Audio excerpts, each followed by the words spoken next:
మామా good morning. ఇక నేనైతే టెంపుల్కి అయితే వచ్చేసిన అనుకో, ఇక మనోళ్ళు భక్తులు కూడా వచ్చేసినారు అనుకో. నేటి పిల్లలే రేపటి పౌరులు అనుకో. ఇక వీళ్ళ రైలు పట్ట బండి అయితే పెద్దగా ఉందనుకోలేను.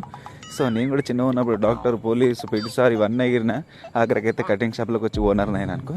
కానీ ఈ లైఫ్ కూడా బాగుంటుంది, కానీ సౌత్ ఇంకా బాగుంటుంది అనుకో. వచ్చేది ఏంటంటే ఇక happy children's day all of you. పిల్లలు దేవుడు చల్లని వారే, కళ్ళ కపట మెరుగని కరుణామయులే. మనం ఎంత టిక్ టాక్ తయారైనా కానీ, మంచిగా బెట్టలేసినా సరే కానీ, మన కటింగ్ మంచిగా లేకపోతే మాత్రం మనకు లుక్ అయితే రాదనుకో. ఇక మనకు లుక్ కావాలంటే మన సెలూన్కి రావాలి. అయితే లంచ్కి అయితే పోయినా ఏం స్పెషల్ అంటే ఏం స్పెషల్ లేదు, మంగళవారం ఉంటుంది మా దగ్గర స్పెషల్. వాటర్ నాయుడు కొట్టేటట్టే రావట్టే బోచోడా ఇంకా కాదు మా దోస్తు గాడు. ఎవరైనా చూస్తే నిజంగానే మంచివాడు అనుకుంటారు. అట్లనే మా డార్క్ చాక్లెట్ అయితే రావట్టే ఏంద్రా వీడికి ఇట్లా సైలెన్స్ అయిపోయినాడు. ఇట్లాంటిది ఏదో అవుతుందని అన్నిసార్లు అడిగారు, ఎక్కడికి వెళ్తున్నావు అని.